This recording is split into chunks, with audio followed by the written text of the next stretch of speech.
Good morning. Well, being home with more time on my hands than ever before, I find that television has grown to occupy a great deal of that time. There's the informative, great documentaries, travelogues, biographies. Some's amusing.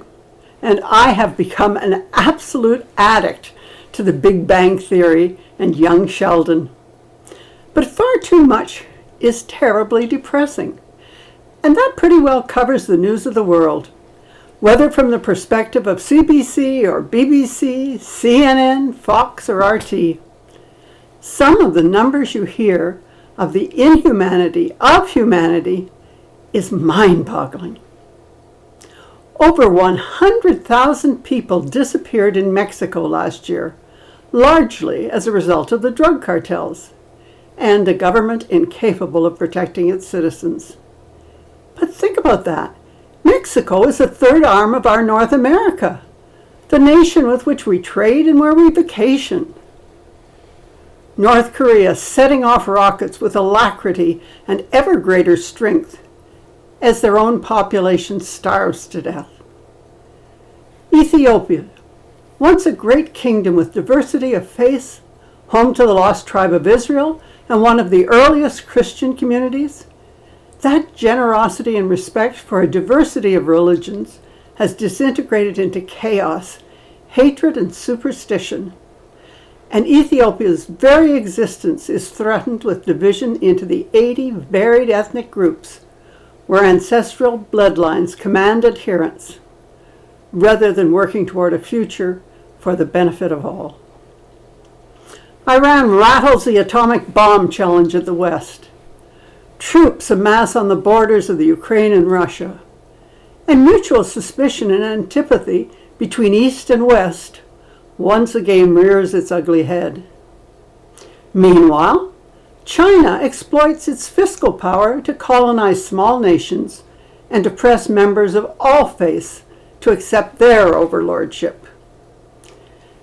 And then there are the endless conflicting promises and deliveries on the climate and politicians and their supporters who endlessly climb onto planes to travel afar to preach the need not to use fossil fuels. What can one make of all this? What can we make of any of this? Although the temptation is to return to the comforting National Geographic world of beauty, that beauty will be wiped from our world if we do not have the courage to stand up to oppressors and tyrants wherever they are to be found. For just a moment, consider the major topics of conversation this past week. Well, definitely the snowfall, highlighted by 2 million views of the TV clip of 9-year-old Carter as he sighed over his shoveled snow, and how the intended return to school turned into a snow day. Then there were the spun-out cars on the 401 and buses stuck in snowdrifts. Well, when those topics were exhausted, there were the stories of COVID and new pills to replace hypodermics, or to keep one out of the hospital, and ICU counts and conflicting politicians as to what ought to be done. But the really important story of the week was whether Novak Djokovic, his visa to play in the Australian Open tennis games, should it be honored, despite his lack of vaccinations and questionable form filling. Well, those were the topics of the week, not the starving, the homeless, the persecuted, the warmongers, or the deadly. Why is it that we are content, indeed happy, to consume the mundane and discuss the unimportant, but refuse to take on the really tough issues? Have you ever written a letter to a politician or a newspaper, or posted on your blog or Facebook your concern about what is really going on in this world? Have you encouraged others to do so? What did you protest or contribute to? What organization that is fighting for freedom or for the victims of injustice? Is CARE, or Doctors Without Borders, or the International Red Cross, or UNICEF, or Plan International on the list of charities you support? What are you doing to make this world a better place? It is so easy to proclaim as a Christian that you are following his teachings, loving and caring and giving. But when you are honest with yourself, what are you really doing? How is the world a better place because of the battles you fight, or the causes you embrace, or the courage you exhibit? None of us can do everything. Not all of us will have the opportunity to lead or fight or challenge, but all of us do have the time to listen, debate, and learn, the ability to weigh right from wrong, and we all have a tongue with which to speak. So the challenge to speak out is the least that we can do, and there is no excuse to remain mute. Now, we can always claim our health is too poor to travel to distant places to stand up for what is right. We lean on our age and our infirmities to avoid the picket line. We look at our bank book to justify not writing a check. We consider our neighbors to avoid erecting a protest sign. There is no end to the excuses we can find to avoid doing what we should do. But when we lie in bed at night, what comfort do we find in what we have not done? How do we find our sleep enhanced by our cowardice and apathy? And do we see a hero or a villain reflected in our morning's mirror?